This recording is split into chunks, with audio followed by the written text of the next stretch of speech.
जय हिंद, जय श्री कृष्णा बच्चों। आज हम देखेंगे दिस और दीज, दैट और दोज का प्रयोग। ये एक क्या है, डेमोन्स्ट्रेटिव प्रोनाउंस हैं। ध्यान रखिएगा, क्या है, एक डेमोन्स्ट्रेटिव प्रोनाउन के साथ साथ ध्यान रखिएगा डेमोन्स्ट्रेटिव एडजेक्टिव भी हैं। ठीक है, तो इनका प्रयोग हम कहाँ करते हैं, किस प्रकार करते हैं, आज के वीडियो में देखते हैं। तो सीधी से बात आते हैं हम सबसे पहले दिस और दीज, फिर उसके बाद दैट और दोज। तो इनका अर्थ क्या होता है, ध्यान रखिएगा।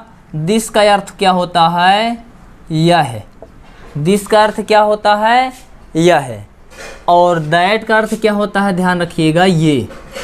दैट का अर्थ क्या होता है, ये। तो हम बात कर रहे हैं सबसे पहले दिस और दीज की। किसकी, दिस और दीज की। तो ध्यान रखिएगा, दिस और दीज दोनों का प्रयोग हम हमेशा पास की वस्तु के लिए करते हैं, निकट की वस्तु के लिए करते हैं। यानी कि जब कोई भी वस्तुएं पास में हों, हमारे नज़दीक हों, बिल्कुल करीब में हों, और ध्यान रखिएगा सबसे बड़ी बात, इतना करीब हो कि हम उसे आसानी से छू सकें, टच कर सकें या एहसास कर सकें। जैसे कि मैं कहूँ यह बोर्ड है, क्या है ये, यह बोर्ड है। बताइए, ये बोर्ड क्या मुझसे बहुत दूर है, नहीं है, मेरे बहुत पास है ना, हाँ पास है। इसलिए ध्यान रखिएगा, यह बोर्ड है तो मैं बोलूँगा यह एक बोर्ड है। तो देखिए, यह एक बोर्ड है तो मैं बोलूँगा दिस इज अ बोर्ड। ठीक है, क्या, अ बोर्ड। अब यहाँ पर कहेंगे सर हम दीज का भी तो प्रयोग कर सकते हैं क्योंकि ये तो पास में है। तो ध्यान रखिएगा, दोनों में छोटा सा डिफरेंस है। अब वो कौन सा डिफरेंस है, देखिए, दिस ध्यान रखिएगा पास की ही वस्तु के लिए करते हैं, लेकिन ये हमेशा सिंगुलर नाउन के लिए आता है। यानी कि जब कोई भी एक वस्तु हो, एक ही चीज़ हो या एक ही थिंग्स हो, ध्यान रखिए, एक हो अब पास में हो। मैं कह दूं यह बोर्ड है तो यह बोर्ड, कितने बोर्ड है, एक बोर्ड है, लेकिन मैं कह दूं ये अक्षर हैं, क्या, ये अक्षर हैं। अच्छा ये बताइए, ये अक्षर तो हैं लेकिन एक अक्षर है कि एक से अधिक है, एक से अधिक है। बताइए, हमसे पास है कि मुझसे दूर है, बिल्कुल हम मेरे पास है।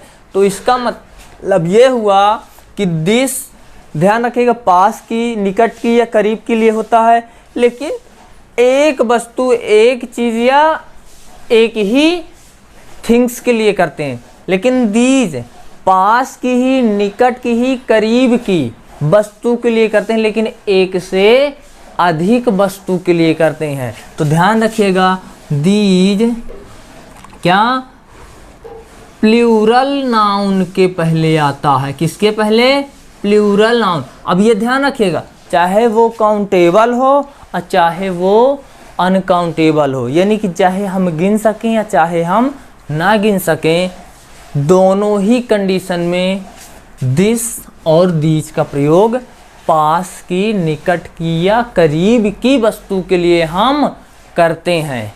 ध्यान रहेगा। अच्छा, अब मैं जैसे बोला मैंने कि यह बोर्ड है। अब यहाँ पर मान लो मेरे सामने 10 ठो कुर्सियाँ होती, तो मैं बोलूँगा ये कुर्सियाँ हैं। क्या बोलूँगा, ये कुर्सियाँ हैं। तो बताइए, अगर एक से अधिक है, पास में है, मैं कह रहा हूँ ये कुर्सियाँ मतलब मेरे पास में है, मैं टच कर सकता हूँ, छू सकता हूँ, उसको उठा करके रख सकता हूँ, बैठ सकता हूँ, ठीक है, तो ये कुर्सियाँ हैं। तो ध्यान रखिएगा, एक से अधिक है लेकिन पास में है, तो मैं बोलूँगा दीज आर चेयर्स। और एक चीज़ ध्यान रखिएगा, जो बहुवचन होगा एस लगा होगा। क्या लगा होगा, एस लगा होगा। ठीक है, तो ये कुर्सियां हैं। जैसे मैं बोलूं कि यह मार्कर है, यह एक मार्कर है, यह एक मार्कर है। तो देखिए ये एक मार्कर है, एक है, पास में है, करीब है, इसे हम टच कर सकते हैं, छू सकते हैं, लेकर के लिख सकते हैं। तो ये एक मार्कर है यह, तो मैं बोलूँगा दिस इज आ मार्कर। लेकिन अगर मैं कह दूं यहाँ पर मेरे सामने 10 ठो मार्कर हैं, 15 ठो मार्कर हैं, 20 ठो मार्कर हैं, और उनमें से मैं कोई भी ले करके लिख सकता हूँ, अभी पास में है, मतलब करीब है, लेकिन एक से अधिक है, तो वहाँ पर ध्यान रखिएगा दीज का प्रयोग करेंगे। जैसे मैं बोलूँ कि ये मार्कर हैं, देखिए ये मार्कर है, ये मार्कर हैं, इसका मतलब ये एक से अधिक मार्कर हैं। ध्यान रखिएगा है में बिंदी लग जाता है, इसका मतलब प्लूरल की बात कर रहा है। जैसे मैं बोलूं दीज आर मार्कर्स, ये देखिए, तो ये मार्कर्स। अब एक चीज़ और यहाँ पर नोटिस करिएगा, एक चीज़ है ना, तो उस वस्तु नाउन के पहले हम ए या एन का यूज करेंगे। किसका? ए या फिर एन का। सपोज दैट मैं कहूँ कि यह छाता है, ये एक छाता रखा है मेरे पास, एक तो छाता रखा है, तो मैं बोलूँगा यह छाता है। क्या है? यह छाता है। तो यह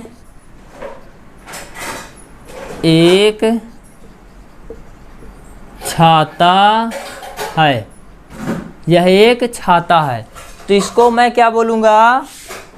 this is an umbrella, this is an umbrella. यह एक छाता है, लेकिन इधर ना 12 छाता रखे हैं मेरे, लेकिन पास में है, मैं कोई भी लेकर के लगा सकता हूँ छतरी। तो बताइए ये बहुत सारे छाता हैं यहाँ पर, तो मैं बोलूँ ये छाते हैं, इसका मतलब एक से अधिक छाता है।